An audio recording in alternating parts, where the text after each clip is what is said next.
blessings is the next one. Now, that's one of the.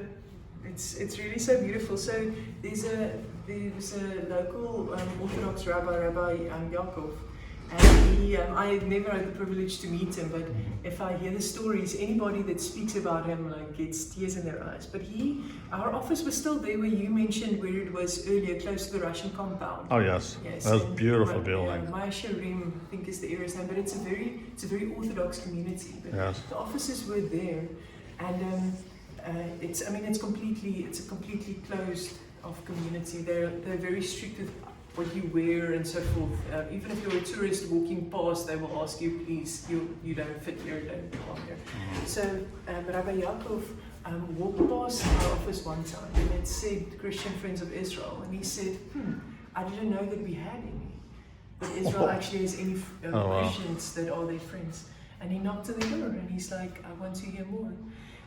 And then just in time in the relationship that he built, and him realizing, him being able to open up that community, because there's a lot of poverty there. So again, with helping with a lot of practical needs, but then he make sure that people and say like, you're safe, like they're not going to missionize you, that you are safe.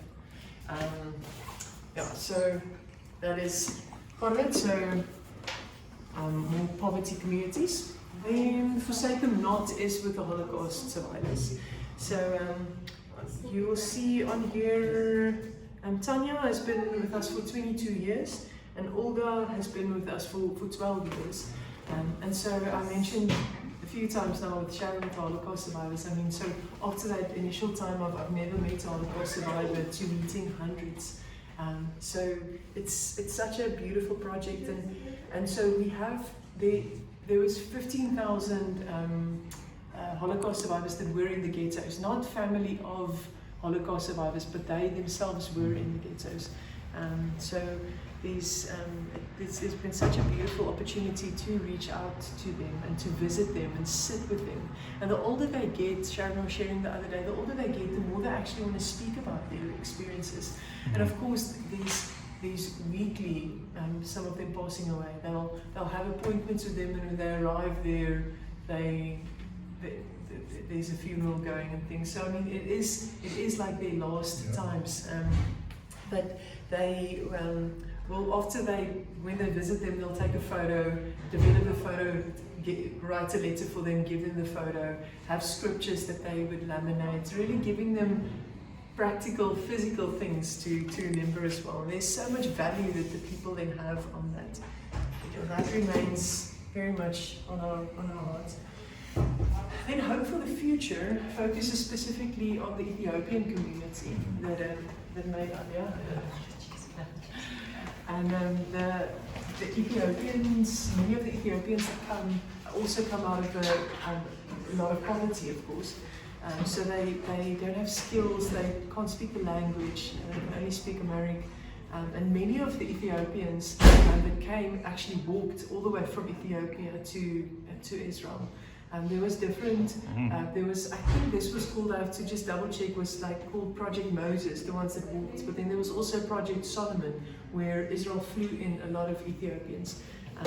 But so they will arrive here and not know or be able to do anything. So there's a lot of skills development that we will give them, from needlework, computers, and learning English and so forth. Because what happens is that the parents can't speak the language, but the kids start going to school and they can. So then the parents might need help with paying the electricity bill, but they can't speak Hebrew. And the kids are like, oh, I can help you, but you have to buy me an iPhone. So there can be such manipulation type of things. So we always want to be like, okay, let's empower the parents as well. Educate the kids as well, but empower them too. So a lot of practical projects there. And then Wall of Prayer. Of course, this is true anywhere, but especially in Israel, you cannot attempt anything if prayer is not the foundation and the cornerstone and everything we build around and on top of. So the Wall of Prayer is our prayer department, and we'll go up to them as well. But so for 10 years, we did not have anybody that ran the prayer department. And then Linda McMurray came to CFI actually as a receptionist. And then in 2020, she took up the mantle again of prayer.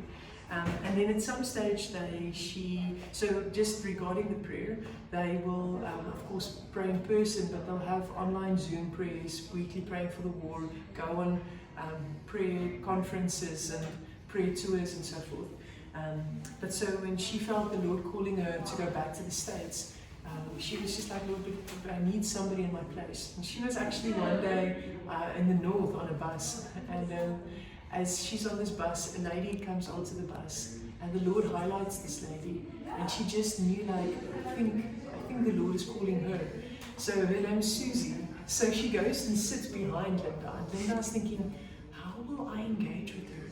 So she actually hands her some chocolate, and if Susie speaks about it, she's like, I know you shouldn't take like things from strangers, but then the Lord opened it up for Susie then to take over from Linda as our prayer coordinator. So those are a few of our projects.